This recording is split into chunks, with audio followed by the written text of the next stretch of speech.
Cali Bills talk. We keep it real. We keep it raw. We keep it authentic. Mafia. Mount up.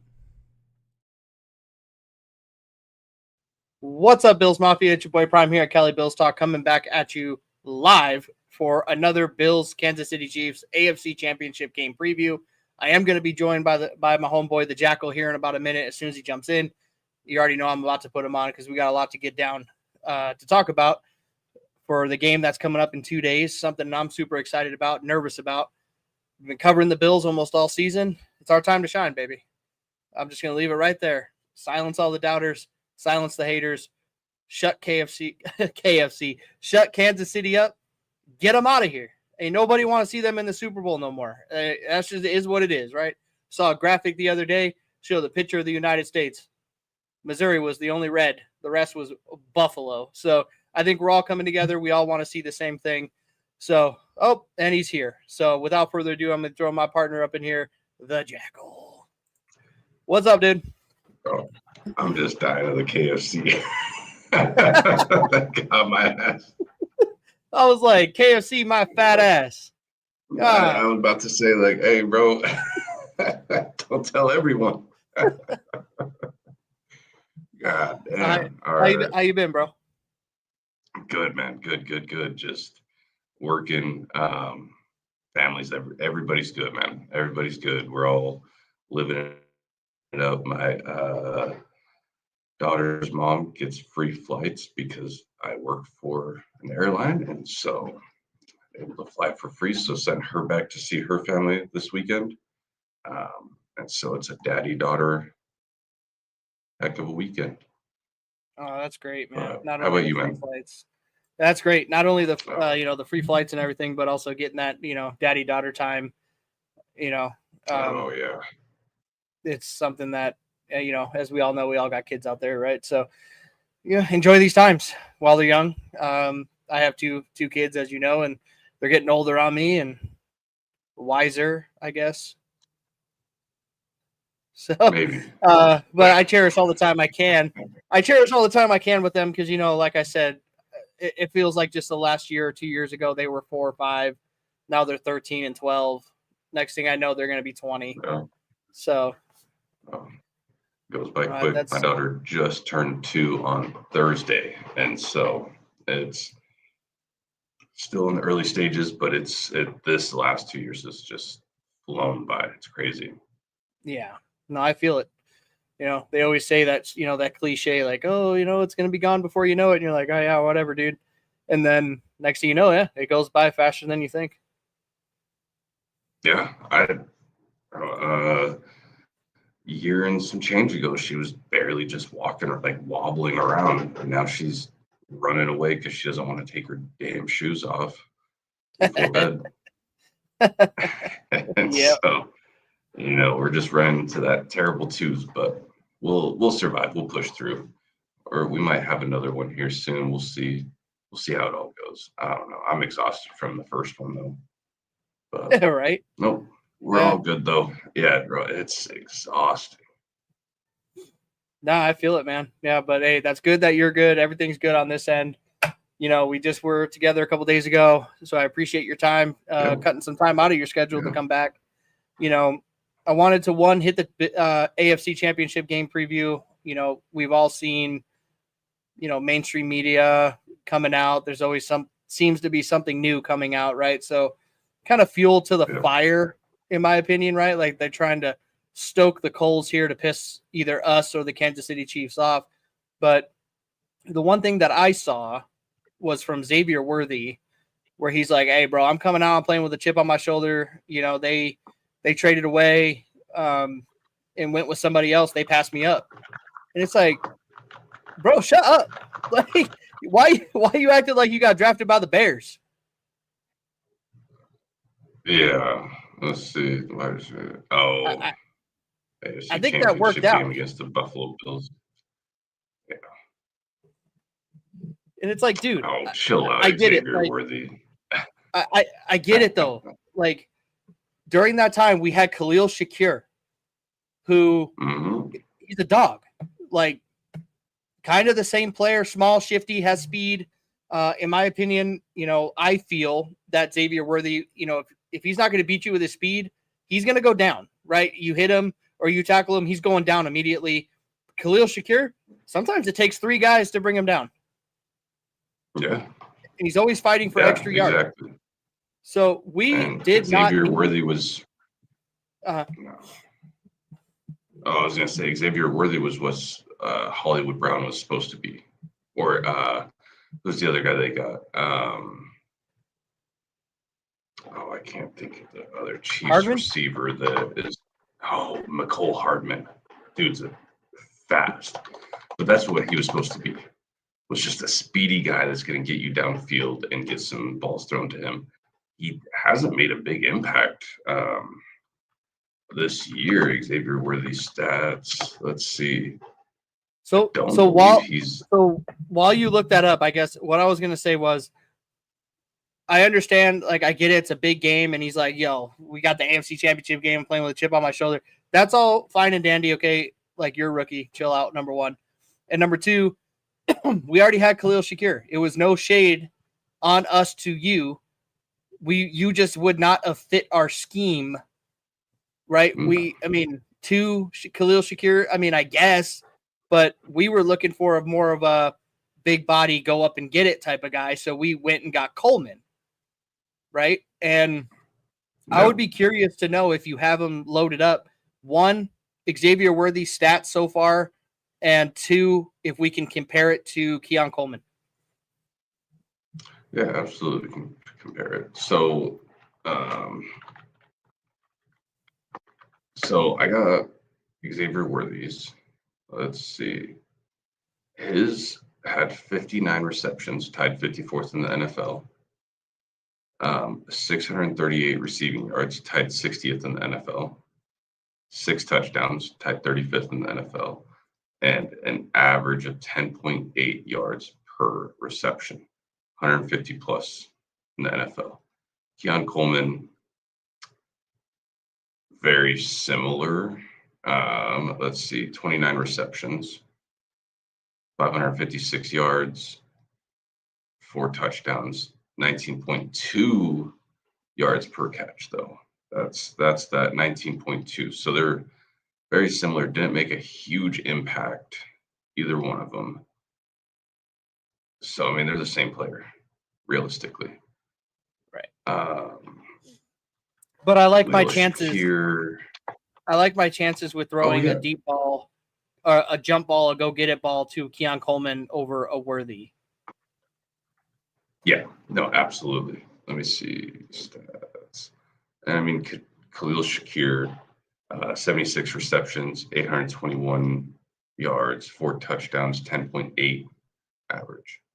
So, I'd rather take 2 guys that are going to get you 10 plus yards per catch than one guy. Right. So realistically, that's my opinion. We already had a Worthy. Yeah, you already have one. Moving up in the draft to pick someone else isn't, in my opinion, a hit on that guy, right? The Bills just wanted someone different. That's it. It's not a bad thing. When you look at in the past, the teams that have moved up or down to pick a player, Randy Moss, the Cowboys shot themselves in the foot on that. That's okay, because there was a lot of questionable stuff around Randy Moss's character, and that's just the way it goes. It's the way it is when you mess up in college or do certain things that rub people the wrong way. You're gonna fall in the draft. You're gonna go higher in the draft because of certain things. There's only been a few people that I know that have rubbed people the wrong way, but they still get drafted at a high spot, and that's like Deion Sanders, right? One of his interviews, he talked about, the Giants. They handed me like this huge thing and wanted me to read it, and he said, "What pick are you guys?" And they're like, "Oh, we're like 6th or 7th." He's like, "Oh, I won't be on the board by then," and he wasn't. Right? There's very few people that have that ability to say, you know what, I'm worth whatever you might say I'm worth. But then there's other guys that at Texas, Xavier Worthy didn't look that good. He threw a lot of fits. I saw against UW. He was like, "Oh, just throw me the ball," but then he doesn't catch the ball. So, I mean, at the end of the day, he wants to be that hero, and it's all about him, but he's not showing up to do that. He was supposed to be the next Tyreek Hill, the next McCole Hardman, Hollywood Brown. He's supposed to be like this next elite receiver that is going to give Pat Mahomes the ability to throw downfield, but he hasn't. That's 638 yards on a 18-game season or 18-week season. It's not a lot, Damn, we talked about Mike Evans last time we talked, where dude was injured for 4 or 5 weeks. He still got his 1,000 yards. Yep. Whether that's pass statting or that's winning games, he still got his 1,000 yards with Baker Mayfield. He got his 1,000 yards with Jameis Winston. He got his 1,000 yards with what's that dude? Ryan Fitzmagic. Like he's getting those yards. Terry McLaurin is a continual 1,000-yard receiver, and he had Tyler Heineke throwing to him, Sam Howell, Alex Smith. He's had some good and bad quarterbacks thrown to him. And Xavier Worthy, when you have arguably the best quarterback in this generation of football, and you're only getting 638 yards receiving, only 59 receptions, that means you're not getting open. That means that you're not putting Pat Mahomes in a position to throw you the ball. Also, I mean, caveat. Worthy, Hill, Hardman, the shorter, speedy, faster guys. It really also all depends on how the OC uses those guys, right? So, like if Worthy, hey, we're only going to use you in like slants, hit you in the flats, screen plays, gadget plays, reverses, stuff like that. Like I don't want you running and trying to beat double coverage, right? Because you're just going to get out jumped by a 6'2" corner. Yeah. Look at I just pulled up DeAndre Hopkins stats. Yeah, he boo-booed. Right. But Xavier Worthy with 59 receptions. DeAndre Hopkins had 56. DeAndre Hopkins had 610 receiving yards, 5 touchdowns, and was at 10.9 average yard per catch. And he was also being force-fed the ball, though. Being force-fed the ball because he was supposed to be that elite corner or receiver. Honestly, the Chiefs should have picked up either Devontae Adams or Amari Cooper. Amari Cooper this season, I wonder what I know he didn't make a big impact. He's only scored 2 or 3 touchdowns for the Bills, but he still garners attention because you can't put some boo-boo corner on Amari, or you can't be like, oh, whatever. He'll kill you. So he does garner attention, which frees up Shakir, Coleman, Knox, Kincaid. I would like to say Curtis Samuel, but who knows? It frees up some of those other guys, but I'm interested to know. Okay, so Hopkins. Okay, so his stats, he was being force-fed in Tennessee, plus that team was a dumpster fire. And he hasn't done anything with Kansas City. No, I mean, I think I saw it where, let me see, Chiefs. So with the Chiefs, he had 41 receptions, 437 yards, 10.7 yards per catch, and 4 touchdowns. That's with the Chiefs. That's just alone as the Chiefs. Where Xavier Worthy played the whole season, only has 200 more yards and 20 more catches. That's, I don't know. To me, that's just not. Let's see, what is. And how many games did they play?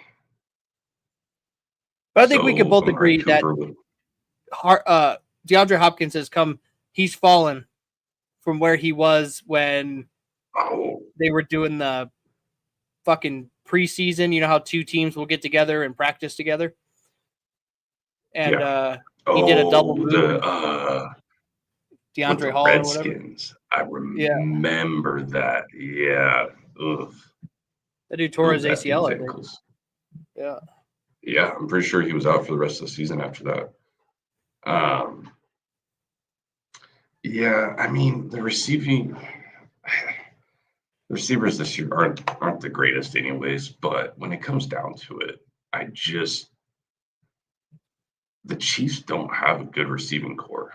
It's all about it's really all about Travis Kelce.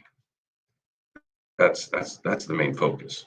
Xavier Worthy, cool. He might get his catches. He might get a touchdown, maybe. Amari Cooper might get a touchdown. DeAndre Hopkins, he'll get his 35 yards for the game. That's Right. it. He'll get his 35 yards, and he'll be okay with that. But it's really going to come down to, I think, the rushing attack and Mahomes making magic like he always does. That's what it's really going to come down to. If James Cook can really just pound the rock, and you guys have some, what was that rookie's name with the Bills? Offensive lineman or? No, running back. Sorry, rookie running back. Ray Davis. Oh, Ray Davis, yeah. If Ray Davis can come in and give James Cook a little bit of a break, and they can just run the damn ball, just push it up the field, run it right down your throat, and get 4 to 5 yards of play, and not necessarily take the ball out of Josh Allen's hands, but take the ball out of Patrick Mahomes' hands. Don't give Pat Mahomes a lot of time. Don't give him as many possessions as possible. Whatever we saw against the Ravens with the Bills, where the whole third quarter they're just stalling out, getting sacked, stalling out, not running good plays. You cannot do that against the Chiefs. No. I don't care if Pat Mahomes has a damn rock to throw the ball and it's just going to bounce off every time. He'll make something happen. It's Patrick Mahomes. We've seen it time and time again, diving parallel to the ground and hitting Tyreek Hill directly in the face. Or it was either Tyreek Hill or Pringle, whatever his name is, hits him directly in the face mask. Like the most perfect, accurate throw I've ever seen in my life. But he's not even on the ground. He's sideways. That type of stuff. You cannot give Pat Mahomes more chances. That whole 13-second game, the last AFC championship between them, can't be having that. You have to put the game away every quarter. You can't win the game in the first quarter. Cannot win the game in the second quarter. Don't win the game in the third quarter. As we saw against the Ravens, you're not going to win the game in the third quarter.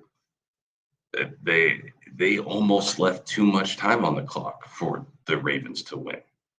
Yep. Or to be in overtime. And would they have won in overtime? I don't know.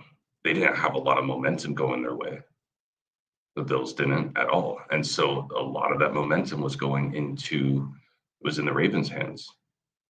And momentum is a killer in this game. And momentum will win you and lose you games. If you don't have the momentum on your side, like we saw with the Bills. Yep. They almost lost that game because they got lucky because Mark Andrews just couldn't find his hands that game. They got very lucky. Even with a couple turnovers, they still tried to lose that game. You know what I mean? And that's where sorry, so, I digress. No, you're good. So I will say this. I don't like Patrick Mahomes, and it's not because he's trash. Mm-hmm. I don't like him because he's good, right? Well, yeah, I mean, and that was he's the thing with Tom shattered Brady our. for years. Is he's just fucking great. Yeah, like he's the type of quarterback that will systematically beat you, right? But I'll die on this hill. Put Patrick Mahomes on like Tennessee Titans this year, the Pats, take him away from Andy Reid. So, yes, Mahomes is super talented and gifted as a quarterback, but I personally think he is what he is, and that success is really because of Andy Reid. Well, yeah, Andy Reid developed him. Right. So, Put him on. what do you think if you put Mahomes on? Just pick the worst team in the league this year. It could be Tennessee, the Pats. Do you think let's just put him on the Chicago Bears the year that he was drafted. Oh, okay. Instead of taking Mitch Trubisky, take Patrick Mahomes. Is he as successful? No. Mitch Trubisky is a decent quarterback. Was that 2017?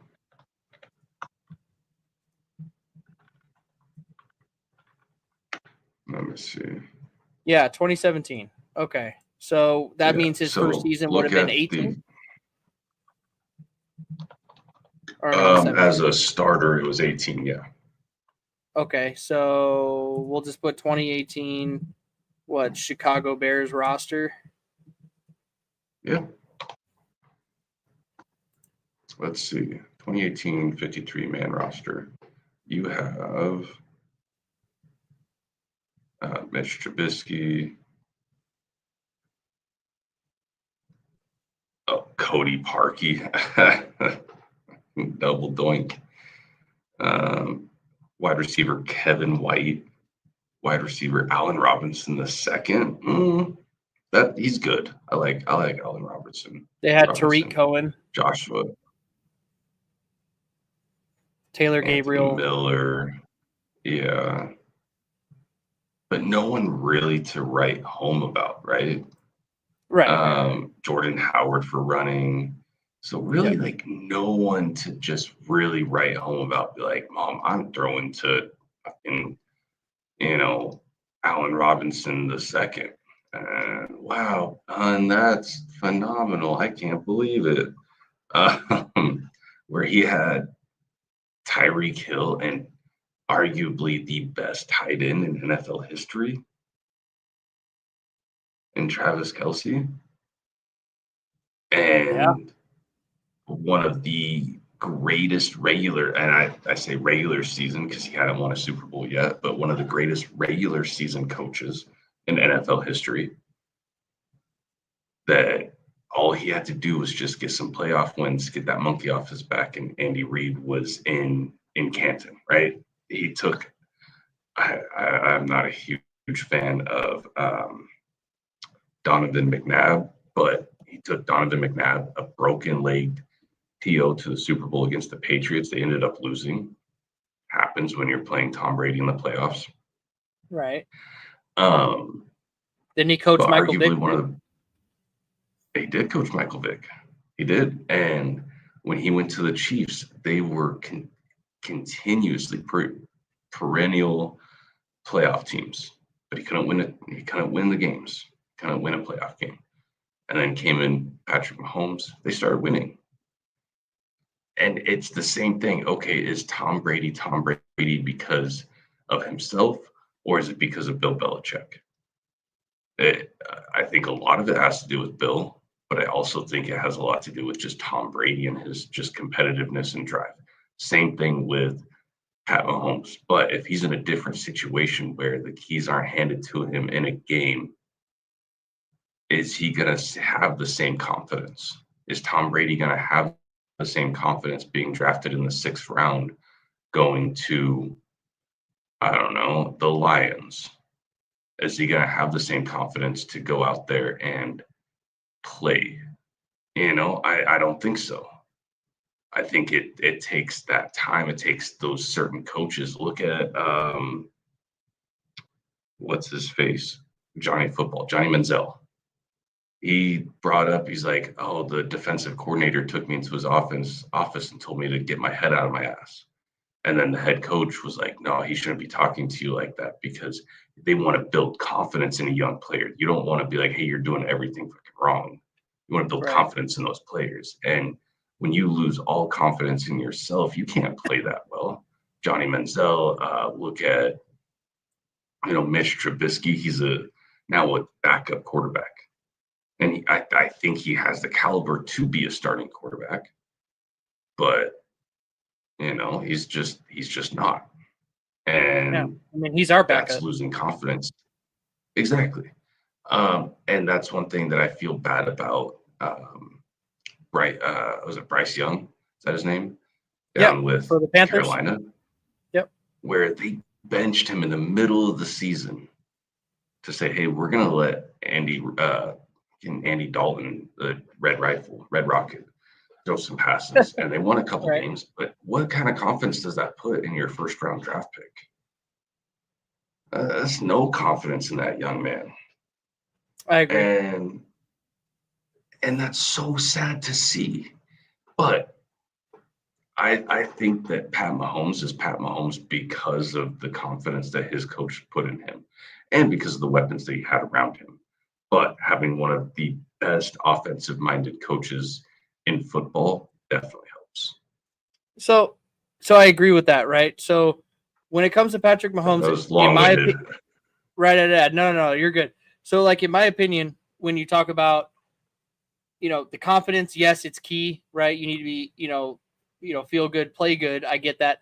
But it also helps when, say, your receivers are XYZ, they're up and down, you try to make plays to them, but it always helps to also have a fucking tight end where 9 out of 10 plays, he's wide open as a safety valve, right? So I'm looking for Worthy. I'm looking for Hill. I'm looking for these guys. They're not open. Fuck it. I'll go to Kelsey. Right? Yeah, absolutely. And at the beginning of the season, that matchup wasn't looking good. And they're like, oh, trouble in Kansas City. Travis Kelce's girlfriend was causing too many issues. And he just wasn't getting open. He was exhausted. He wasn't working out too much. It happens. I wish it would that was a real problem and it got worse. It just got worse so much. But I did see today the head coach of the Bills came out, which I don't know how this changes things. I don't know how they plan on moving things around. I can guess, but our safety Taylor Rapp. Yeah, he's out for the AFC Championship game. So what kind of injury? Concussion maybe, or So Rapp, he's like this, right? But the biggest downside of Rapp is he's which is not a bad thing, but it's also not a good thing. He's overly aggressive, right? So on any play where he tries to make the tackle, like there could already be 2 Bills bringing the guy down, and he'll just fucking torpedo in there every time. Like he'll hurt himself, he'll hurt his own players. So he's hurt, he's out. I don't know if we're going to put rookie Cole Bishop back there, DeMar Hamlin, or Micah Hyde, because we did sign him back to the Bills. He's on our practice squad. That could be interesting. But yeah, it looks like Taylor Rapp had a back/hip injury Wednesday, Thursday, and Friday. He did not practice. So yeah, he's out. Yeah, he's been ruled out. Yeah. Yeah, that sucks. Yeah, that's unfortunate. And and it could have been a hit where the injury was amplified by the cold. We both grew up. Absolutely. We both grew up playing football, right? And some of the times when you play, it's freezing outside, right? And you take a wrong hit to the knee, the knuckles, or the hand, or it hurts real bad. You catch a damn ball wrong and it's cold. I feel like your damn fingers broke off. Yep. Yeah. No, absolutely. That's unfortunate. That sucks. I would say that's a key hip injury. Yeah. So I would be very interested to see how we shift things around. If we're going to put Damar Hamlin back there, if it's going to be Cole Bishop, which he's a rookie. So I would feel okay if this was like week 4 and we're playing the Titans, right? I would be like, yeah, fuck it, put Cole Bishop back there. But it's the Chiefs and Mahomes will kill him. So says with Rap ruled out, rookie Cole Bishop is expected to start on Sunday. Besides starting safety Damar Hamlin. Fuck. So that's what it says. So we'll see. As long as they can lock up Xavier Worthy, DeAndre Hopkins will lock himself up. I'm not worried about him. It's really just the fast guys. Xavier Worthy, Rashee Rice, he's not playing, so we're good with that. It's not letting downfield action. That's the biggest thing. Not allowing those downfield throws. If you can keep Travis Kelce under 100 yards, you win that game, in my opinion. But I mean, they've won games where Travis Kelce had 35 touchdowns or 35 yards and 3 touchdowns. So who knows? But if they can just bend, but don't break like they always do, but do less bending, less bending than normal, then they'll be all right. Yeah, no, I agree. And one of the things I would say is I trust Cole Bishop. If the coaches have trust in him, you got to go out there and make it happen. This AFC Championship game, sacrifice your body, dude. Who are we to disagree with the coaches? They see something that maybe we don't see. Maybe they are putting the confidence in that young man to go out there. I feel so old saying young man, but damn, I'm 31. The dude's probably like 20, 21 years old. No, I get it. And at least I'm not super worried about like Patrick Mahomes torching us on the ground for 100. Oh yeah. I know. He's not like, I was scared of Lamar, because if like his reads aren't there and you broke contain, he's gone. Yeah. Mahomes will run it against the Bills. Mahomes will run it, but it's like, he'll scramble and just hurry up and get out of bounds. Mm-hmm. He'll get 8-9 yards, but then go out of bounds. He's not going to run it 70 yards. He's not going to take those hits. He's not going to go into the middle of the field. He'll go out and he'll get tapped and flop onto the ground and try to get a call. Trying to think. I don't know. We'll see. I do worry about those little 10-yard rushes. That is one thing that I do worry about with Pat. But the deep threat is not there. The Chiefs don't have the receivers to have a deep threat. It really comes down to neither team really has a deep threat. It's all going to be played, and that's where it's all 20-yard chunks. I mean, it really comes down to 10 yards every single time because you're not going to get those 25, 30-yard passes down the field. I would say to bring up is like their deep threat. And he'll get a good 17 yards down the field. Right. I did bring up Pat Mahomes' AFC Championship game stats because I was curious on how successful he's been. And he's played in 6 of them so far, 6 AFC Championship games.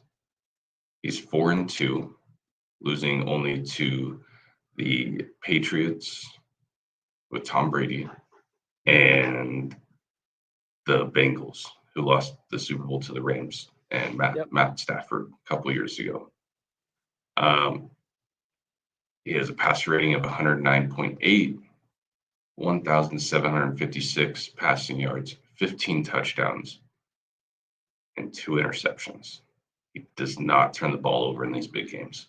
And we've seen that in the Super Bowls he's played, where they wait for the other team to make mistakes. And it was the same. I mean, look at the 49ers when they were up 20-10 in Mahomes' first Super Bowl. Mahomes waits. He waits for the long game. And as soon as that other team makes a mistake, he's going to strike. That's what I worry about the most is Josh Allen. The biggest thing for Josh Allen is he needs to just relax. That's it. Yeah. Just I go agree. out there, play the game that you played every week for the last, 6-7 years. Just go out there, play a clean game, and you win. And we've seen that all year where all of the wins that Kansas City has, it's because the other team made a little mistake and Kansas City capitalized on it. That's all it is. Every single game has been little mistakes by the other teams, and that's why the Chiefs are 15-2 or whatever it is. That's why. Yeah. Little mistakes.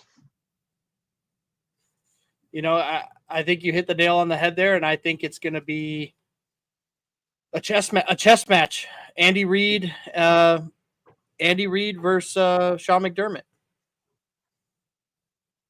Yeah, and they have a lot of history between each other lately.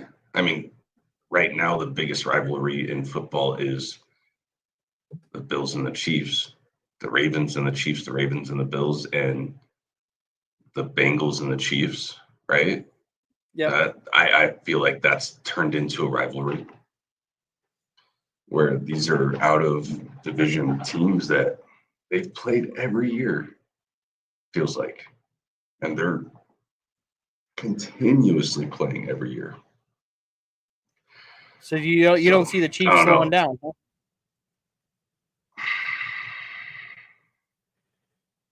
Maybe if they don't pick up another receiver. Pacheco's on what? How many?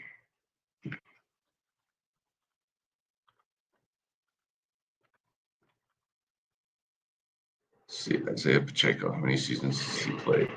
He's played 3 seasons. He's on his rookie contract still.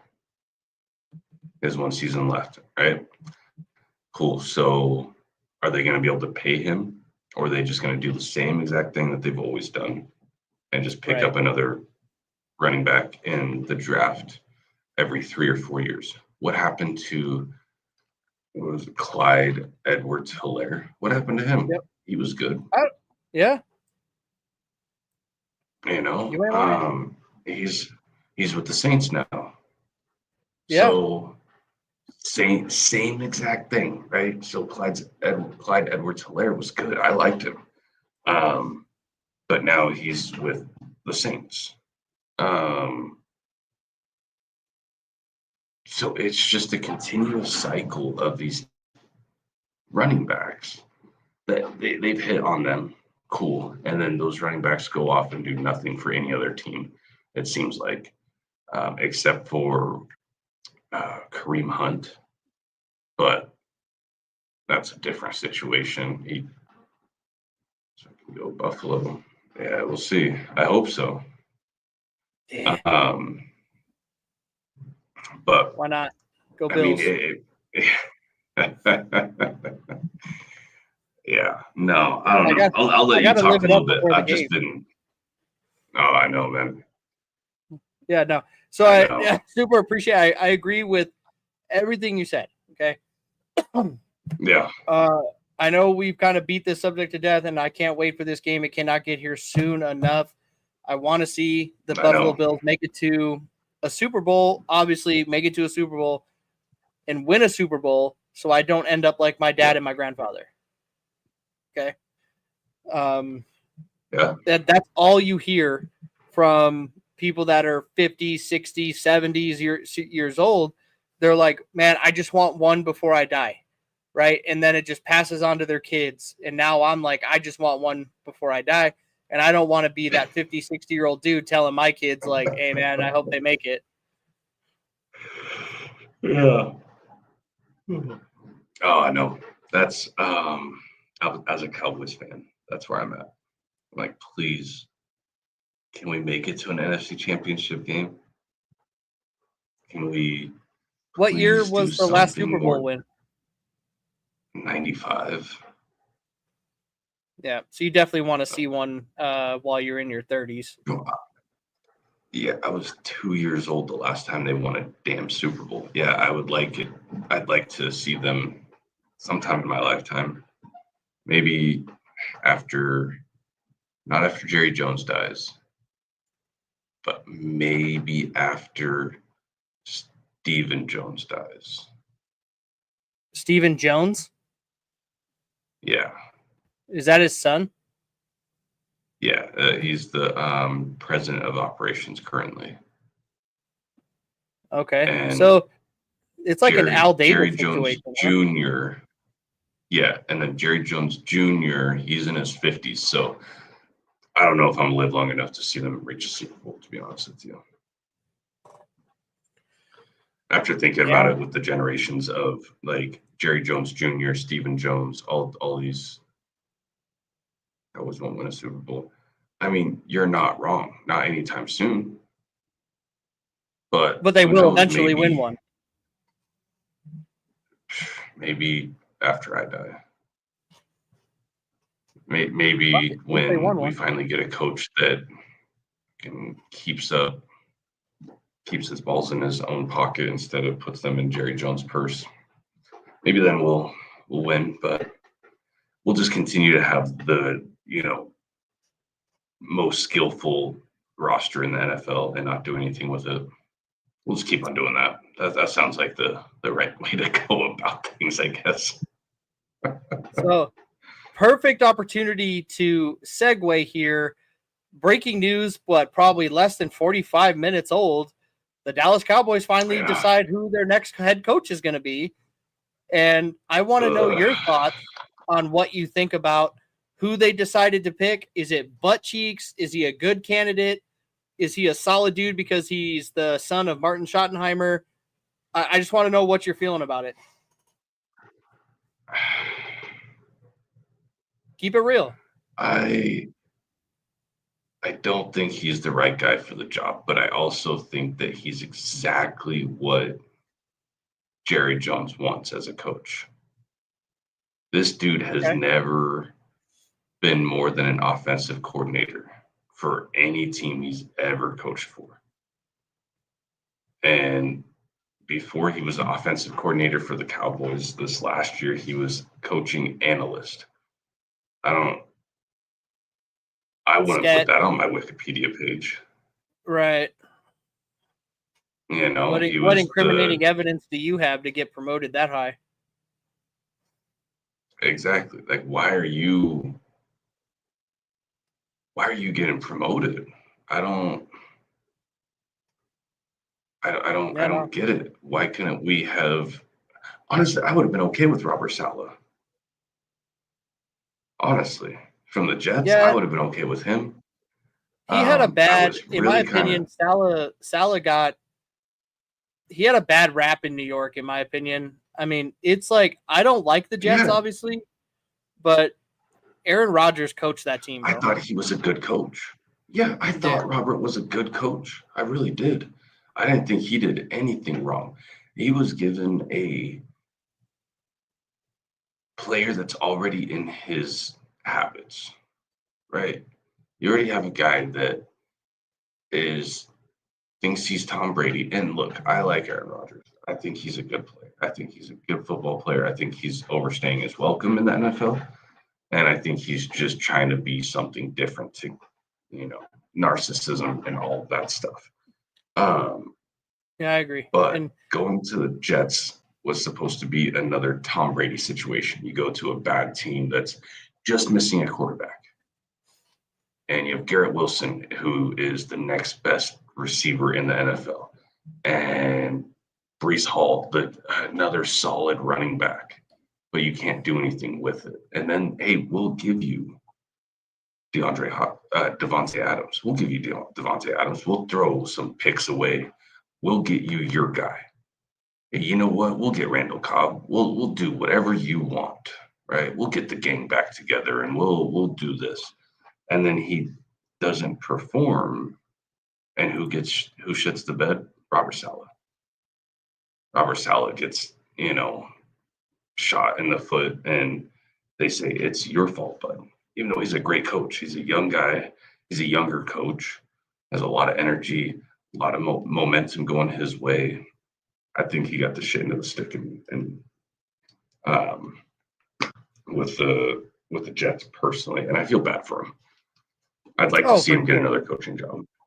Oh, for sure. And the best way I could describe, to put it in terms that military guys would understand, is like Saleh trying to coach Rodgers is like a PFC giving a class to a group of gunnies. Yeah, and that PFC might know what the fuck he's talking about. Right. Like he's like before I was a PFC, I have a master's degree. Like I'm pretty smart. Yeah, just like a young killer, a young motivator. That's like, hey, he's on the up and up. He's gonna be a master guns one day, or a sergeant major one day. And he's like, hey, gunnies, I got this hip pocket class that I'm gonna teach you how to can tie your bootlaces into the most immaculate laces you'll ever see. And then they're just like, go fuck yourself, little PFC. You're nothing. Saleh's a good coach. Right. He is. Yeah. Absolutely. I mean, am I completely heartbroken that the Jets are seemingly falling apart? No. But do I feel bad that Saleh got the shit end of the stick? Yeah. 100%. Same with the he Dolphins. Deserves better. Same with the Dolphins too. Like, I don't think that Mike McDaniel is the answer going forward. And I think, unfortunately, they're probably going to have to go through another season or two before they realize that. Yeah. I like Mike McDaniel, though. And I think he just brings that, like, next generation of coaching. That's what I think it is we're coming up into the next generation of coaching where they're getting away from the Bill Parcells, the Bill Belichick's. Yeah. Pete Carroll is trying to be a young coach, and he succeeds at it, right? But look at all these coaches. How old are you? You're what? And you're what? 34. 34, yeah. 34. So you're 34. There are a lot of coaches in the NFL that are both of our age, 31 and 34. Yeah. Isn't that crazy? Whether or not head coaches, but they're on a staff. Yeah, whether they're not head coaches, but they're there. Sean McVay is, how old is Sean McVay? He's not 40s. That old. I don't think so. Is he in his 40s? He's 39 years old. Okay. Goddamn.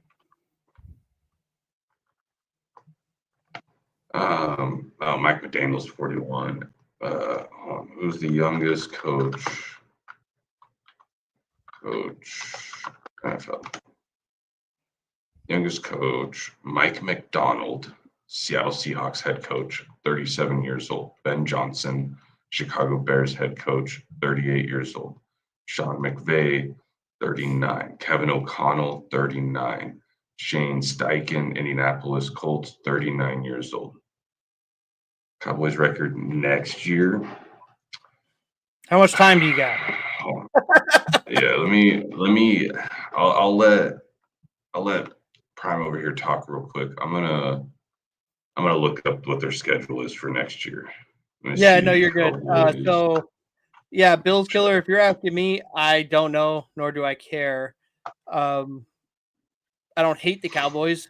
I don't have anything against them. They're in a different conference. They're in the NFC. So, good luck to them. I would hope, to answer your question, I would hope it's over 11 wins and a playoff appearance for the sake of their fans. And but you never know. You just got a brand new coach, right? So you might have a year or two of growing pains with this dude, or if there's more interference with Jerry Jones, I mean, the Cowboys got a lot of shit going on. But at the end of the day, to answer your question, I hope they have more than 11 wins and they beat the Eagles because everyone is tired of seeing Philadelphia. So we don't have their exact schedule, but I'm going to go based off of home games and away games, right? So at home, we have the Giants. That's a dub. At home against the Eagles, oh, that's tough, but I'm going to go with a dub on that one. Commanders, that's a loss. Packers, that's a loss. So that's 2-2 right there. Chiefs, that's a loss. 2-3. Did you play the Eagles when they had Saquon? Yeah. Well, we held Saquon to 45 yards. What are you talking about? But you've only played with him when they had him once, right? 2 times. Okay. I don't know when he was acquired. In the offseason. Oh, okay. So he played the whole season with Philly. I'm a retard. Carry on. Yeah. Let me see what the stats were for, because he didn't play in the second game, I believe. But was he Barkley hurt? No, I just think that they sat him. But Barkley had 14 carries for 66 yards in the first game, and the second game.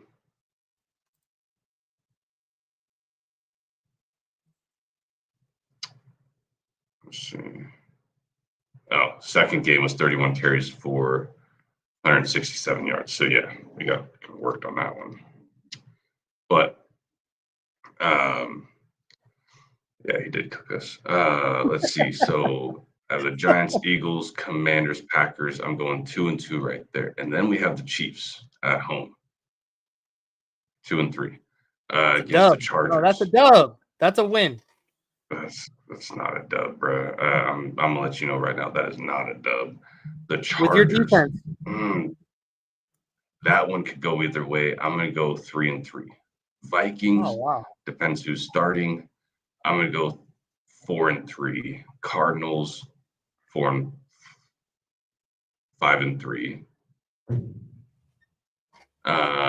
Giants away 6-3. Eagles away 6-4. Commanders away 7-4. Bears. Ooh, I don't know. That's a win. 8-3. 8-4. Yeah. Broncos 8-5. Lions, we're gonna lose that game, so 8-6. Raiders, I don't know. Pete Carroll. I'm gonna go with the dub though. 9-6.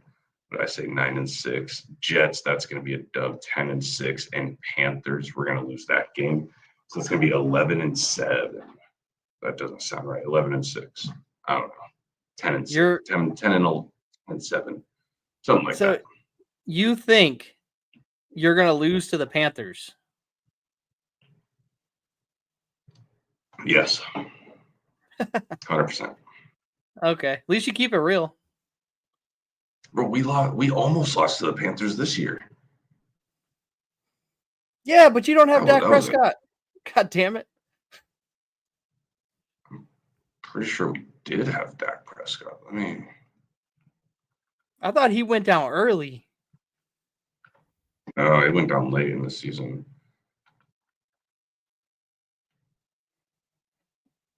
Maybe he was gone for this one. 30-14. Okay, never mind. Have you ever heard for career high 3 touchdowns? Have you ever heard Xavier Leggette's accent? Oh, that country boy? Yeah. Yeah. No, I'm German. I ain't know people in the country. For what though? What are we going to trade a 60 mil a year quarterback for? A vending machine? You know what? No, to answer your question, no one's going to take that damn contract. The Niners probably would.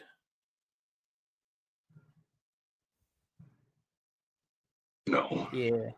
There's no way. They're not sold on Purdy. There's no way. They're not sold on Purdy. So they're going to go and spend $60 million on a quarterback instead of look what they did Purdy to 20 mil. Look what they did with Garoppolo. Yeah, Garoppolo couldn't throw the ball. I mean, Right. granted, Garoppolo and Purdy are the same exact player. Yeah, They're the same. right. But Maybe the okay, Titans. so How about the Titans? Bills killer AA. I've heard that too. So Bills killer AA. Tell me, where should Dak go? Where should we trade him to, and what should we get for him? That's what I want to know. I'm actually interested. And if he says the Titans, like, damn, all right. What do you get in return? About 60 picks? Yeah. What do you Trade him to Pittsburgh. Can you pull up the Bills schedule? Let's see. Bills 2025 opponent. And is it going to be the season's not it's not broken down by like who we play, right? It is. It's broken down by home and away. So I'm gonna. But not like in an order of the dates yet. No, yeah, exactly. So we don't find out the dates. So I put this up so you can share it if you want. Okay. I want to subscribe to the Bills notifications. Get the fuck out of my shit. So this is their home games: Miami, New England, Jets. That makes sense. Baltimore. That's gonna be a tough one. Since, bro, you guys got the Chiefs again, Dude. but at home. Oh my god. Well, that's a tough schedule in my opinion, bro. That is a tough home schedule. The Yeah. Patriots, whatever, but the Ravens, the Bengals, Buccaneers are a tough team. Baker Mayfield he's a tough player.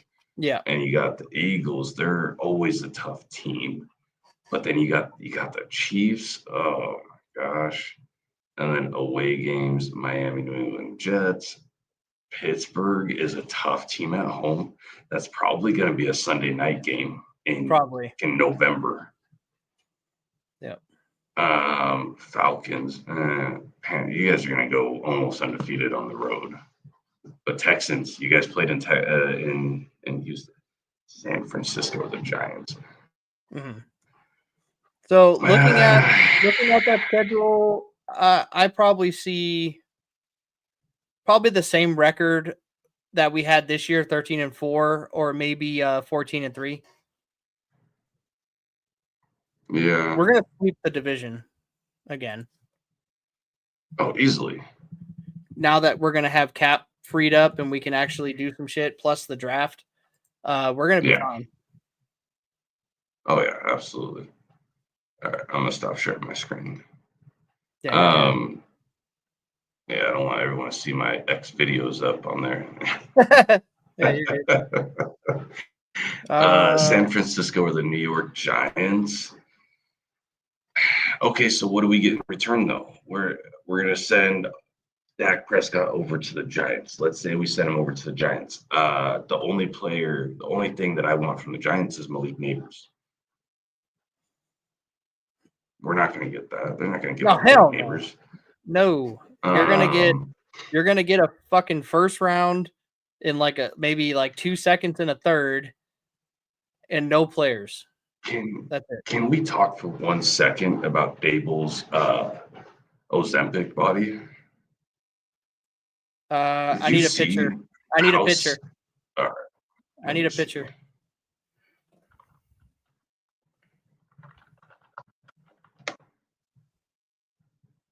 I need a picture. Is it scary?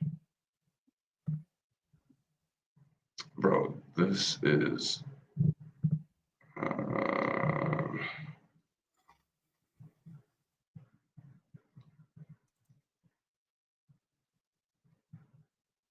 Dak for a pick straight up. Nah. There's no one in the draft that I want though. Yeah, but with a new head coach over there, dude, you never know. He could be like, you know what, dude? You've had 2 major injuries. When you are playing, you're kind of cheeks. And absolutely nobody on the planet wants to hear, "Here we go." I do. I want to hear it. I do. Bro, pull up these pictures of Dable. Oh, Look at Ozempic. Look at that, bro. Do you think that's Ozempic? Oh, 100%. Bro, he went in the off season looking like damn Pillsbury Doughboy and came back looking like fucking Skeletor. Look at that shit. Bro, I might get on that shit, bro. I mean, when I saw him, I was like, dude still got like the biggest head, but the smallest body. Bro, I mean, forever good for him. He's probably healthier now. Right. So, forever, whoever's in here right now, we've been talking Bills AFC Championship preview. Super appreciate y'all for jumping in. Jump in the comments. We're reading them. We're throwing them up on the screen. So if you want to talk some shit, now's your time to do it. Tony's a Dallas Cowboys fan, so we've been talking about potentially if the Cowboys were to move on from Dak Prescott, where does he go? Right? So Bills Killer came in here and said, hey, dump him off to San Francisco or the Giants for picks straight up. I don't see the Cowboys letting Dak go for picks. But not only that, but what team is going to take $60 million a year? A desperate one. A desperate one for what? Regular season wins? Like, what about the Browns? I don't know. They're in a shitty situation with. Yeah, come on, Dak. Come on. Mr. Happy Ending himself. There's no way they're going to take on that when they have a $240 million guarantee damn contract to pay out. He might not even play this upcoming year. No, because of his injury. Right. So, fuck. Blows. Send him to Pittsburgh. Yeah. Give me Russell Wilson. Oh no, not in that. And TJ Watt. Yeah, for Dak, you just TJ Watt to sweeten the deal. Yeah, put TJ Watt on the other side of Micah. You know what though? I'll tell you what. Ain't nobody quarterback safe. I'll tell you what. Did you see TJ Watt's post game press conference after he lost to the Ravens? No, what happened? So when they lost, obviously everyone's super pissed off and moody, right? And he's like, "Look, the hard questions have to be asked around here. You know, we can't keep going into every season expecting different results and playing the fucking same." And he's like, "I guarantee you, we're going to get answers to some of those questions in the next couple of weeks." And it was, he said some other things. He said some other things, but he was, in my opinion, was definitely talking like, "I'm out." Oof. You could also potentially send Dak to the Raiders as well.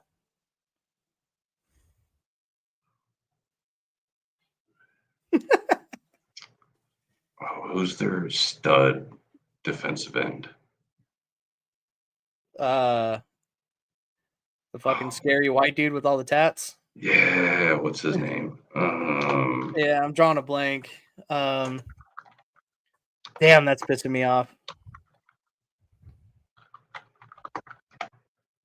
Who is it? Max Crosby. Crosby. That's it. Yeah, that's it. Bring Max Crosby over to the other side of Micah Parsons. Oof.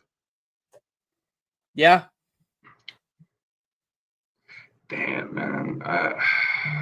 I really wish that we had the defense that we had 2 years ago with Tony Romo. Raiders would work. Yeah.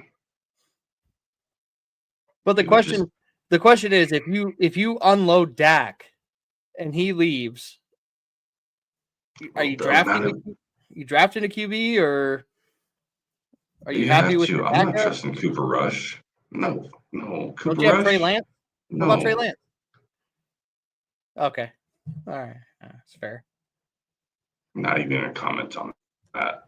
Trey Lance is a overrated third overall pick.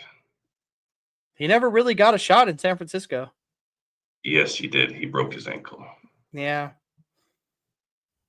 And But how many then chances? he's How had a many chances chance. is Dak gonna get? I mean, he broke his ankle too. It's not even a comparison. Dak had multiple years going into that season that he broke his ankle. Trey Lance has had a chance to become a starter, just show the NFL what he's capable of, and every year he falls short. Every year he either fumbles or throws picks. Did you see the? You probably didn't see the preseason game. I probably did. Trey Lance preseason stats. Go get Final game. go get Joe Milton. Shock the Oh, world. that one would maybe. I feel like he's with the Cowboys. He would just be another damn Quincy Carter. Mm.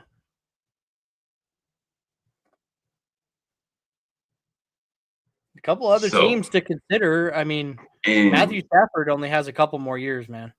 Maybe. in the final game of the preseason, this is Trey Lance's stat line: 323 yards.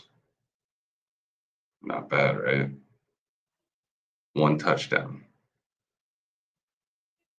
He also led all rushers with 90 yards on the ground as well, Okay. but he threw 5 interceptions. Yeah, that sucks. 5. Count them up: 1, 2, 3, 4, 5. 5 interceptions in a preseason game playing against damn third, fourth practice squad players that don't have a shot of starting in the NFL. Right. He had his chance. Shock the world and draft Sanders.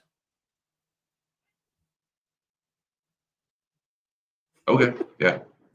And we'll be right where we're at right now, where, cool, we're gonna win, 9 games and we'll be okay. Okay. So, honest question. Dak's future, right? He's hurt. He's going to come back. You don't know how he's going to come back. We're hoping he comes back strong, but you never know, right? It's the fucking know. What if. It's the what if factor. If you had a choice right now to dump Dak with no implications and run with Cam Ward, would you do it? No. Only because what I saw in the bowl game with Cam Ward. What I saw with him in college was he gave up on his team. He stopped playing when it got tough. In close games, he couldn't win. Right. He couldn't put his team above himself. In the final game, they were tied or were down a point with like a minute something in the game, and he just sat on the sideline. That's not a leader. That's a Odell Beckham Jr. I'm putting myself above the team because of whatever reason it might be. So no, I wouldn't. I would take. What about Dylan Raiola? No, fuck no. That guy's just a Pat Mahomes wannabe. Yeah, dude, that shit got cringy. It did. It was cool at the beginning. And then he ran with that thing. Yeah, I'm trying to think of who in college that might be coming out that I would like to see. Quarterback Ohio State, quarterback Oregon, USC, but no. Quarterbacks in the US that come out of USC are fucking cheeks, except for Palmer. Yeah. Yeah. Yeah. They're all backups. I don't think I'd mind seeing Dylan Gabriel. I think he's Is that bias? all right. No, I think it's more of he's been around college football for a while, and I think Bo Nix was the most pro-ready quarterback coming out of the draft. I think Jaden Daniels got very lucky with where he got drafted. But I think Bo Nix was the most NFL-ready quarterback. And that goes along with how long he was in college for and who his coaches were. Played at Auburn, but then he played under Dan Lanning. Dan Lanning is a heck of a football coach. I think he needs to work better on preparing his teams for big games. And it's just the Oregon Ducks curse. We're not going to win a national championship game ever, right? That's just the way that goes. That is what it is. But I think Dylan Gabriel coming out of Oklahoma to go to Oregon and to put up the games that he did, even when they were struggling, he put the team on his back for a lot of games. Against Ohio State the first time, he put that team on his back and he said, I'm going to go and make this stuff happen for us. He reminded me of Pat Mahomes in a sense of, I'll make those throws, but I'll also run the ball if I need to, and I'll make things happen with my legs. I'll make things happen regardless of the coaching. We're going to win these games. They had some close games throughout the whole season. Now, when it came to the last game of the season against Ohio State in the playoff game, it is what it is. I blame Dan Lanning for that. But overall, I would say Dylan Gabriel is the most pro-ready quarterback coming out of this draft. Okay. So you wouldn't take Jalen Milroe from Alabama or Quinn Ewers from Texas? No. Would you wait a year or two and get Manning? Yes. 100%. Absolutely. Man, Arch Manning, yeah. Where his mentors and his training is coming from Hall of Fame quarterbacks, one of arguably the top 3 quarterback in NFL history, with Peyton Manning as his uncle, and the other guy to beat Tom Brady twice in a Super Bowl, that is up to be a Hall of Famer, which I don't know. I think he's a Hall of Famer, and that's another conversation for another day on if Eli deserves to be a Hall of Famer. I think so. Yeah, but he beat Tom Brady. Two Super Bowls, 2 Super Bowl MVPs. Name another quarterback that has that resume that isn't in the Hall of Fame. Yeah. No, he'll get in. You know, he'll get in. Top 10 in yards, touchdowns, top 10 in intercepts thrown, but wins, all of that stuff, that all comes into play. He won when it mattered. Right. Yeah, I agree. So you have 2 Hall of Fame, 2 Super Bowl winning uncles. I don't think Archie is in the Hall of Fame, but a NFL quarterback grandfather, a dad who was the best athlete out of all the siblings, and you're not going to succeed. I agree. 100%. I would take Arch any day of the week. I think he should have started over Quinn all year, but that didn't happen. Luckily, we did get to see, and I say luckily loosely when I say that because I don't want to see players get injured, but luckily we did get to see Arch play and start in some actual games to see how he would do. And he did great, which everyone expected. Yeah, no, he did. I'm looking at the, perspective rankings. It's not telling me where they're slated to possibly get drafted, but their ranks, and I'm looking at running backs, and Ashton Gianti from Boise. Ashton Genty. Yeah, Genty, he's on there. And then what shocked me was Where's he how at? low projected to go in the top 10. Ashton is? I think so. It says he's ranked 10. I don't know if that means he's the 10th ranked. Because he's a running back. No one's going to take him in the top 10. Right. But this one surprised me. He's ranked 147. Do you know who Cam Scadaboo is? He's at 147. Yeah. Arizona State kid. He's 5'11", 220. Dude's a beast. Yeah, it's a monster. Yeah. Bro, that motherfucker's a fullback. He's not a running back, unfortunately. With running back speed, though. I mean, yes. He's fast. And damn good hands. Yep. Strong. He can't get taken down on the first time. Him and Genty, I think, were two of the best running backs in college football this year. Dude, Cam almost beat Texas by himself. I know. Yeah. He was on one. Threw a touchdown pass, caught a touchdown, rushing touchdown. Like, dude, that guy was like throwing up on the sideline. Like, he put that team on his back, and he did. tried. Yeah, man. he did. I like him. I did like Scadaboo. Biased though, I think Genty was the best athlete coming into this draft personally. Mm-hmm. Just being in Boise, not really being a Boise State fan, but also being a little bit of a homer. He's the best athlete coming out of this draft. I had never, I watched growing up, and even now, every once in a while, I'll throw on highlights of Barry Sanders.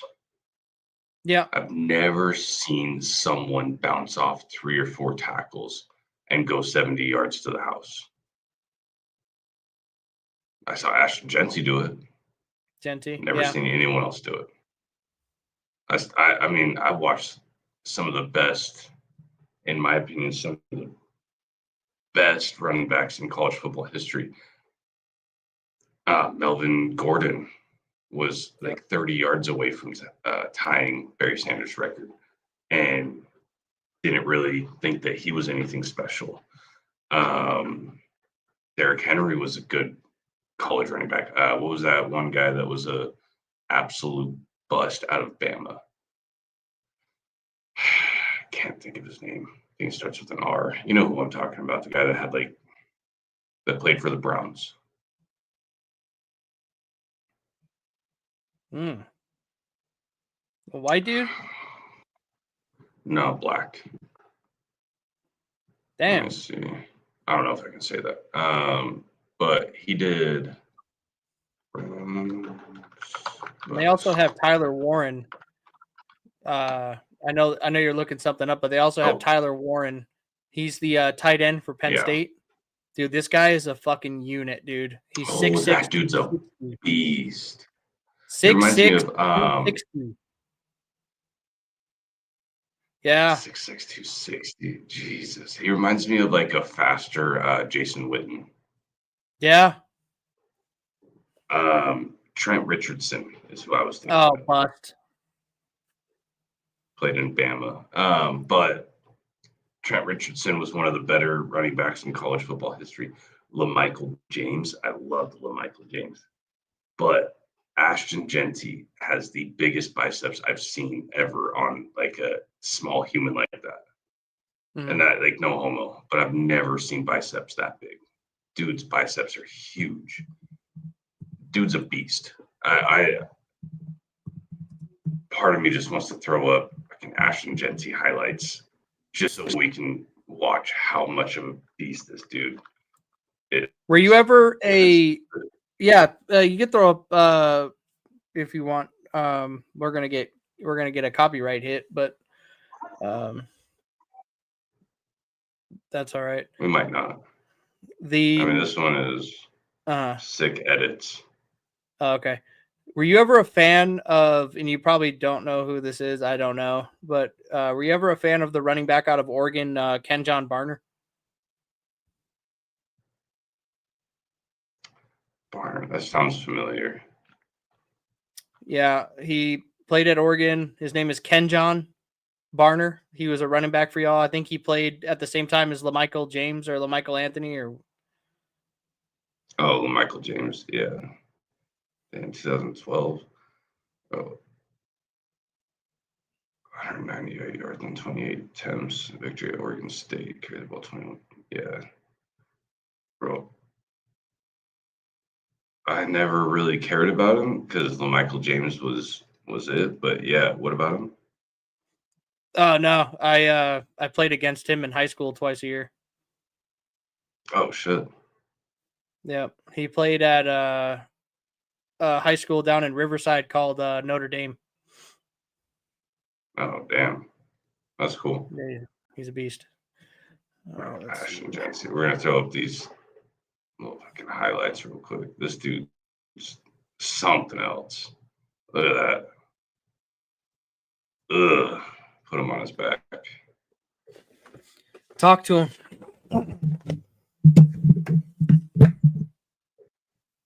Oh, bro.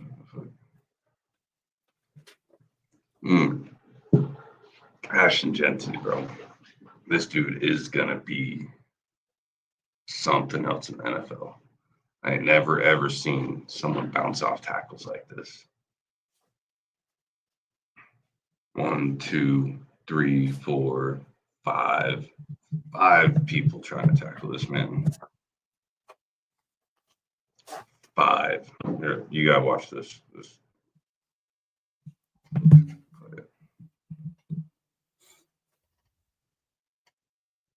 Not this one. Shifty a little bit too for his size. Right here. 1, 2, 3, 4, 5. He finds a way to score. What about look at the dude that was a savage running back in college, but was like when he got to the NFL is the dude who plays running back for the Ravens. Or sorry, the Falcons. Who's the Falcons? Oh, Bijan Robinson. Mm-hmm. Man, I liked him at Texas. These. Not quite like these. I was gonna say this dude is stiff arming like crazy. I mean, let's see.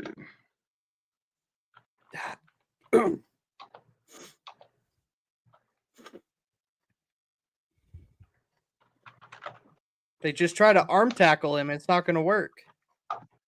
Nope, ain't gonna work. Never will. He just outran a corner and a safety. Dude's so fast. Look at him. Ugh. They ain't gonna catch him. See, it kind of sucks and because he will find a way to score. I know for a fact that even if he falls late in the first or maybe even top of the second in the Bills, like say he's on the board when the Bills pick, they wouldn't pick him. Yep. Because they got James Cook and Ray Davis. That was his name is? Ray Davis? Bro, he torched Oregon's defense for almost 200 damn yards. Who, Genty? Yeah. I totally forgot, and Bills fans are going to probably punch me in the face. I totally forgot what college Ray Davis went to. UK, maybe?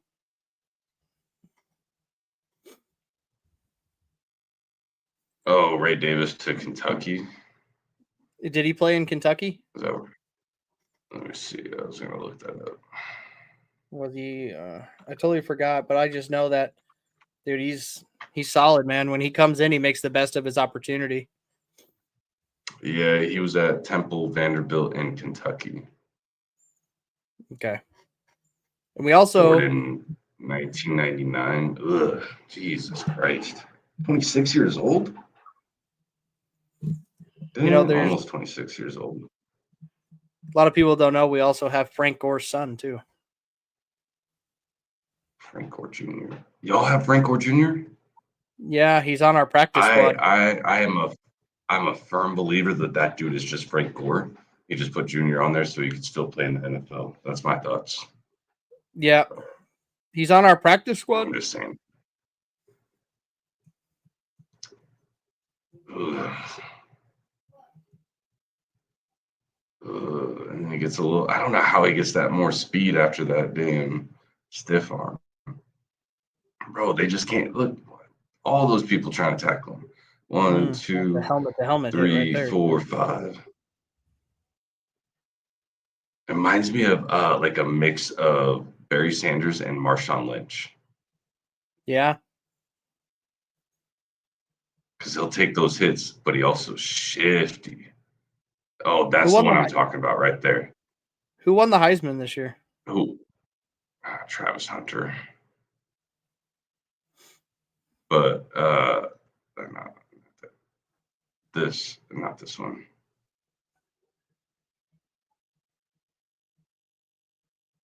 This was a 70-yard touchdown. 2, 3. That's, bro, bounces off everyone and then says, all right, I'll take it. I got y'all.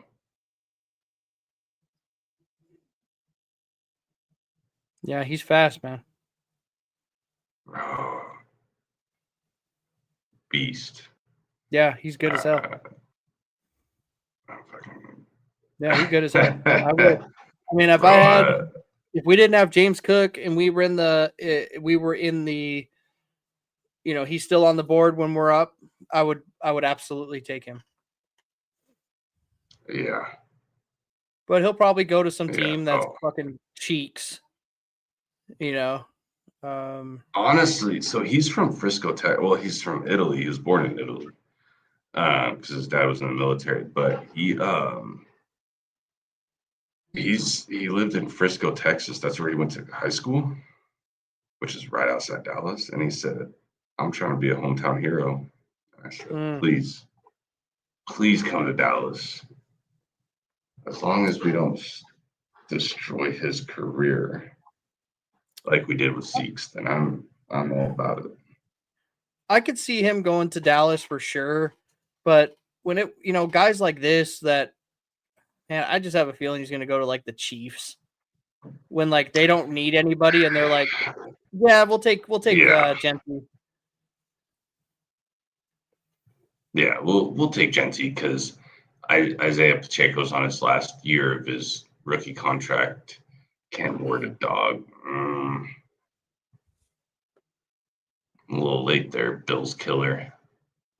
Yeah, I didn't see it. Unless that comment was way before, but yeah, I didn't see it. Sorry, bud. Yeah.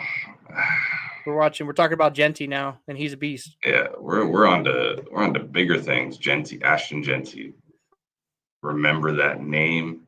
He's gonna be a Hall of Fame player. Dude's something else.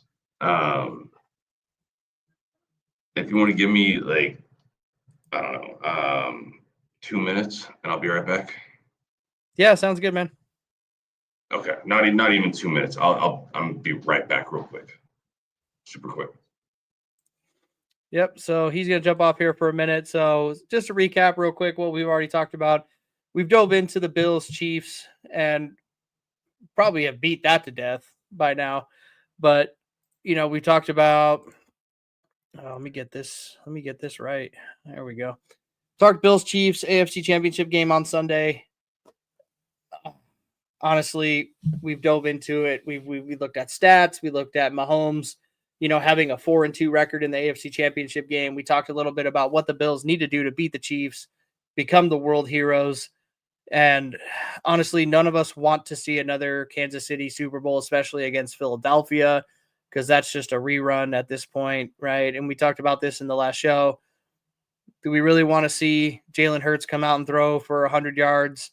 Watch Saquon Barkley rush for 220 and lose by 3, right? I mean, Jackal hit it on the head there. Nobody wants to see that crap again, right? Give us 2 new teams. Give us Commanders in Buffalo. Get the ratings up again. All right, looks like he's back. Here we go. So, throw you in here. Yeah, sorry. I had to run out to the fridge real quick. Yeah, no, it's all good. I was just giving a recap of what we talked about so far. And Yeah. Honestly, I will say, in closing, if you're good, unless you have a burning desire, I will say one more time, real quick, score prediction for Sunday's matchup, Commanders Eagles, and give me one more time score prediction for Bills Chiefs. Oh, Commanders Eagles. I am going with 31-24. I think it's going to be a touchdown game, and I think the Commanders take it. Oh, Brian Robinson is a good running back as well, not like Barkley, but I think he's a good running back to get it up to. I think he can drop 150 on the Eagles. And Jaden Daniels he's playing lights out. okay. And so I'm going to go 31-24. Commanders taking that game. I'm still sticking with my original prediction, 27-24, Bills over the Chiefs. Just as long as they play the long game, don't play the short game, don't go up big, and as long as they don't play normal Bills games where they start out slow, if you allow Pat Mahomes to get up 14 on you, you're not coming back. It's an uphill battle for Gotta sure. score. Yeah, you gotta, because he will extend drives. That is Pat Mahomes. He will extend drives. They 3rd and 18. Why is damn Travis Kelce open 25 yards downfield? You know what I mean? Yeah. Stuff like that. And So his game and coaching, they could fucking burn 10 minutes off the clock. easily, yeah. Or they can score quick. Yep. So I'm going to go with 27-24. It's going to be a close game. I think it's going to be a long game. It's going to be a hell of a game, though. It's going to be a good game. But I think the Bills do come out on top.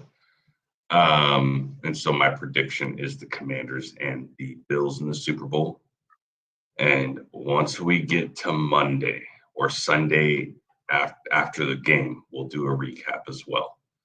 Oh, Probably 100%. we'll take some time after the game. We'll be on during the game, but I'll have to take some time to take care of my daughter, get her to bed, and then we can jump on and kind of discuss what we saw out of the games on Sunday, and I'm kind of gonna start let getting you. into. I'm gonna let you know right now that post game after the fact, once we've had an hour or however long, and we come on and do the post game reaction, I'm either gonna be super happy going ham, or I'm gonna be real pissed off. Or it's just going to be me talking for an hour about what I saw. Yeah, One because of the I'm gonna be sitting there like this, like fucking angry. I know, but we'll do a recap after the fact on Sunday, and then going into Super Bowl Sunday. Like my work schedule is changing the day before the Super Bowl. Nice. So yeah, wonderful. So a lot of our videos are going to have to come out during the day, because I don't know exactly. We'll figure that out. I'll be in contact about sure. At least the times of day. But a lot of our videos are going to end up being recordings for the next couple of weeks, and going up to Super Bowl Sunday though for the next couple of weeks, at least I'd like to put out as much content as possible going up to it, talking about everything. We going up into the AFC championship game. We put this is our 3rd video this week, 4th video, something like that. Yeah. Like 3rd video, and so keep it's just going to get more. Yeah, we're here. We're consistent. We're going to do it. But going up to the Super Bowl, depending on the team.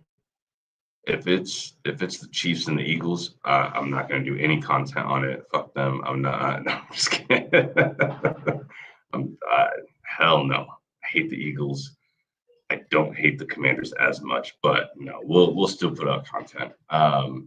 For sure. I'll give you my predictions if you want them. Yeah, no, I absolutely want to hear it. I was just throwing out my ideas and my thoughts and stuff. Yeah. Yeah, let's hear it. Yeah. So real quick, before I jump in to the picks, I know I said I'd be either super happy or super angry. I don't know about you, but this is just me and how I've grown up being a Bills fan. I've suffered horrible losses and just overall Yeah. pain. So I'm super like bought in. Like I am invested literally in this team. Like my time, Yeah. money, my emotions. Like when we lost in the 13-second game, like I cried. I was like really upset and everyone's like, "Bro, like chill out." I'm like, "Nah, dude, like I'm not a It casual. ain't that serious, but it is. I'm Yeah, not a no, casual. Like absolutely. do you get upset like when the Cowboys lose a big game? And because I'm gonna be honest with you, and I know this has to be true for the Cowboys. When the Bills lose a big game or whatever, dude, I get fucking hounded by text, Yeah. call, Facebook. Bro, I get people, hey, what happened today? I'm like, bro, I don't know. My during not this last postseason, but the one before that, Cowboys played against the 49ers in the divisional round. Mhm. My wife's, I say wife, she's just still my girlfriend, but it's easier to say wife than girlfriend because it sounds like I'm Mhm. like 16 if I say girlfriend. Right. But her water broke at Nice. halftime during the game, and we moved her into a tub in the bathroom, and I'm like the door, I'm just peeking in, trying to see the score of the game after the half. Ended up losing, but football, like for that game, I knew what was going to happen. I was like, the water broke in the middle of the game. 100% this game's over. Yep. I know who's going to win. Last season, Green Bay Packers dog walked Cowboys, and I was so mad because I was talking so much shit Yep. all week to Yep. everyone that would listen, And people and don't then forget. I can't. No, I can't show my face after that much shit that I Oh talked. no. Yeah. No, I How am I agree. supposed to show my face when I'm like, can't do that? So Yeah. yeah, No, no, I agree. absolutely. All right. So now that I got that out of the way, I wanted everyone to know just in case they're like, man, this is the post game. I'm going to show up just to see this guy's misery. I just want you guys to know that if Hmm. the Bills do lose, you will see misery. And, but I'll be here for it. I will show up to the live. I'm not going to dodge it. I'm going to And show we'll be up and sponsored by KFC after. to, right. But I will show up. I will show up to the post game. We will talk about it. I don't care how painful it is. I will talk about it. So, I'll give you picks for the Eagles, Commanders. I switched it up. I know before when we talked about this, I said, hey, the Eagles, I'm going with the people that have more experience, but I'm going to switch it up. I'm going to go 21-17 Commanders. Um, Oh, yeah, plus or minus one or 17. two. Okay. Yeah, plus or minus one or two in either direction. I like Bills that. game. Bills game, honestly, I see it 30-17. In Okay. Buffalo, obviously Buffalo's favor. 30-17. I So think Josh Allen comes out and he's like, we're not fucking losing another AFC championship to you guys. We already beat you 30-20. We know what you guys have. You haven't gotten anything different since the last time we played. Like, let's go. we want to go back to that Eagles Commanders game. You Okay. said 21-17. Yeah. Why? What do you see out of the Commanders to take them to win that game personally? I'm curious on what your thoughts are because you changed it up Yeah. from the last one. So is their defense better? What is your thoughts? So I personally think that again, I'm not an NFL coach. I could be totally way off base, so I apologize to anybody that likes the Commanders or the Eagles. If the Commanders come out and absolutely stifle Saquon Barkley and keep him like 45, 50 yards, and they force fucking Hurts to throw from the pocket or scramble all game, the Eagles are going to lose. Okay. Yeah, 100%. Honestly, I think the Commanders, of course, they want to win. They want to get to the Super Bowl. That's the goal, but they're playing with house money. So I still think they're going to play like they have nothing to lose. They're the goddamn 7th seed, right? So yeah, plus you factor in the fact that the quarterback is still a rookie and he's still, he hasn't really been figured out yet, right? Yeah, it'll I take think another season, and then yeah. He's the wild card, as long as he plays just like he did last game. They get Brian Robinson going. The receivers are making catches, and their defense just doesn't get gashed. They're in that game. Absolutely. No, I agree with that. I was just curious because I believe that Terry McLaurin's going to have a good game. I hope so. Before if he they comes to can Buffalo. he's not coming to Buffalo. I would love to see that, but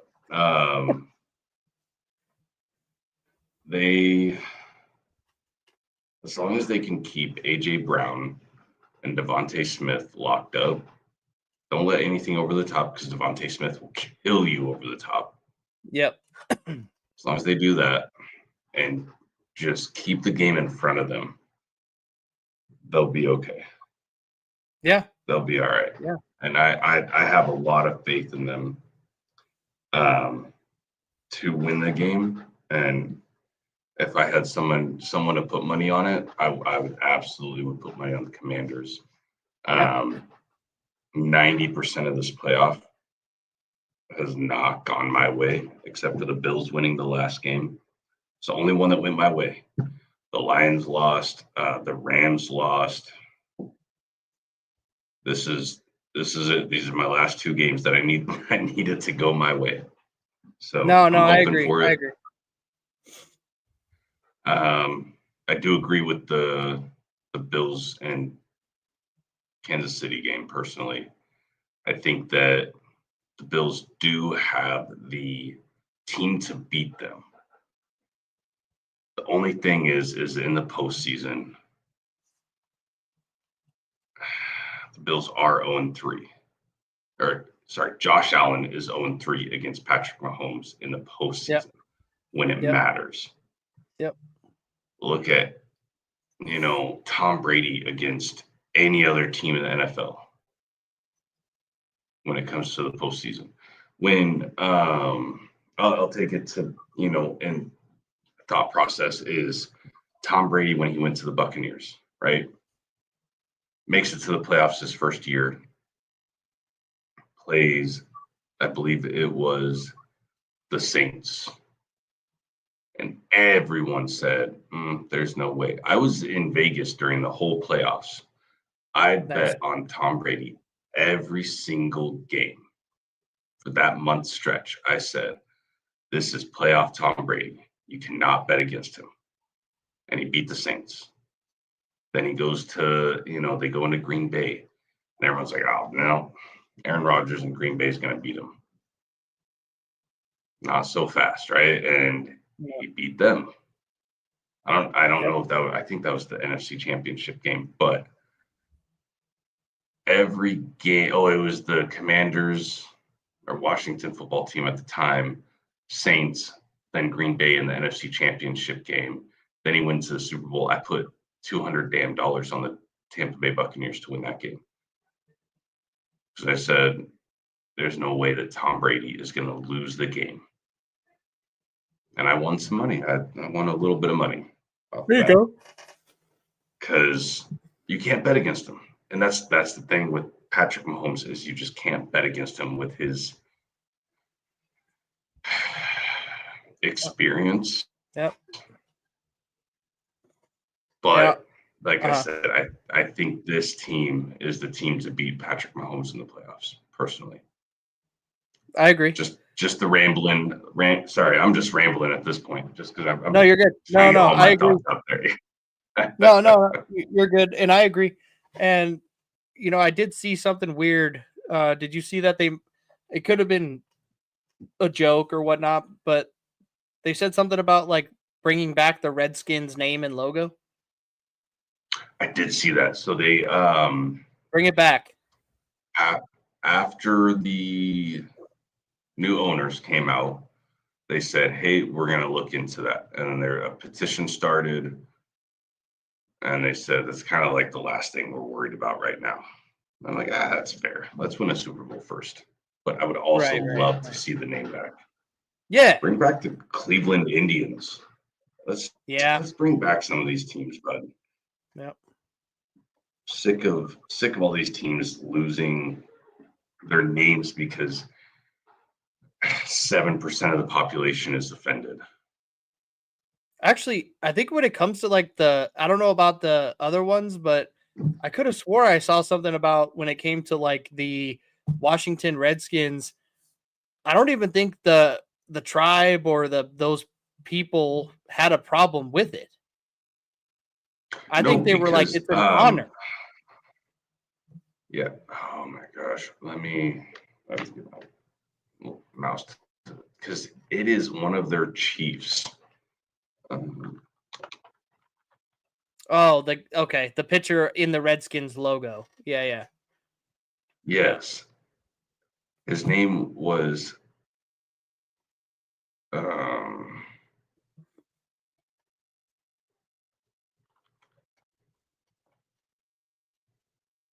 Don't say Chief Redskin. No. That'd be wild. Like,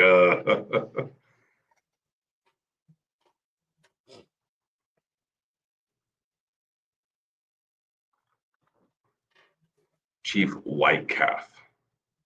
Okay. Was his name. Was the head in the logo. The Washington Redskins logo was a portrait of Chief Whitecalf, a Blackfeet chief from Montana. The logo was designed by the Blackfeet tribal leader Walter Blackie Wetzel in 1971. Don't get me canceled for that. It's in quotation marks Blackie. I didn't name him that. Wetzel in 1971 and used by the team from 1972 to 2019. So bring it back. Bring it back. That's it. Bring it back. Yep. Yeah, like think about it. That went away. Then they went to Washington football team, and then that was awkward as hell. And then they're like, "Oh, let's toss around some ideas and logos," and they landed on the Commanders. And I'm like, I don't like it. The Red Wolves would have been better. I like the Red Wolves. Yeah. There's a couple other names that were pretty cool. I do like the uniforms. I like the black ones. I do. Yeah, I do miss the white Redskins logo though. Yeah, so do I. Yeah. I miss it. There's a school in Pocatello, Idaho, Pocatello High School, that do the red face dance. Mm-hmm. And they were given the permission from the Bannock County or Bannock tribe out there to do the red face dance because it's a tradition. I don't think they're allowed to do it anymore because some people heard about it and got upset. But they did the red face dance as their school their mascot dance. And they were allowed they had written permission by the tribes to do it. And it just sucks when little traditions like that just get thrown to the side. And because some people got upset by a name and that they don't understand the history of it or the meaning behind it for some of these people. And that's where I was going with it. They, and I don't know this to be accurate. I'm just, let's just say the people that were in an uproar about it and wanted it removed was probably a group of white men and women. Yeah, that were offended for a population that was not offended by it. Right. And then it takes away, like you said, it takes away from the culture. Yeah, and remembering that dude, Blackie. Yeah. Oh, he was the damn artist. He was the artist, yeah. The white Catholic. White cat. My bad. But yeah, I get it. it takes away from their tradition. It takes away from their history, I where agree. we're now wiping away that history even more than what we had already done with Manifest Destiny. And we Right. could go on a tangent on that stuff. I could All right. go on for hours and hours and hours on that. But The only thing yeah. I'll say about that, I agree with what you just said. But did we ever take old girl off of the dollar coin, Sacagawea, on the dollar? You know how they came out with those gold dollar coins? I think they did. Damn. Okay. Hold on. Sacagawea, that sucks. Dude, they even canceled Betty Crocker. I heard about that. Or Aunt Jemima. Oh no. Yeah, Aunt Jemima is gone. Yeah, it's like old Miller damn bullshit Man, I now. think they went after Uncle Ben too. Sacagawea or Sacagawea dollar is still in circulation. Okay. So that's still there. So that's good at least. Okay. Yeah, that's good. But they're just, I don't know, man. They're trying to take away a lot of stuff that means something to someone. But because like I said, 7% of the population of white folks got offended and said, oh, they might feel a type of way about this, when they don't, and they support it 100%, and they say, hey, that's my culture, and white people are like, hey, they might be offended, so I'm offended. Right. And but then we should fix you that. also gotta think it's a football team playing with that logo and name, right? And they're acting like the whole team is white male. When it's like Mm-hmm. you got Hispanic guys, white guys, black guys. Like the organization has women. Like, come on, bro, do better. Bring it back. Oh, I know. It's disappointing. I hope they bring it back. I much rather remember Sean Taylor as a Redskin than a Commander. I agree. Right. I agree.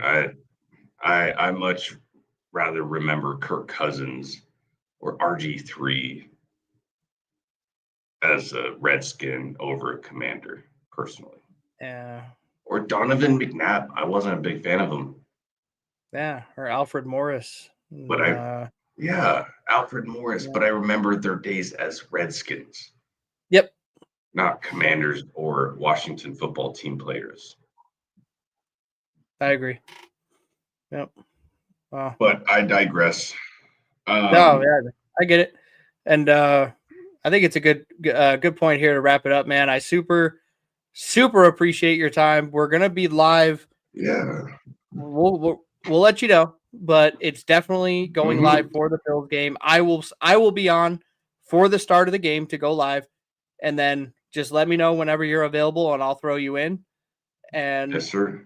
We'll do the live stream there, man. Yep. We'll see if I have time tomorrow. We might be able to drop another video. I'll let you know though. All right. Yeah, let's do it. Yeah. Whenever my daughter eventually goes down, because once I get off work, I gotta watch her. But no, we'll make it happen. But all right. Yep. Just hit me up. I'll be here. Yes, sir.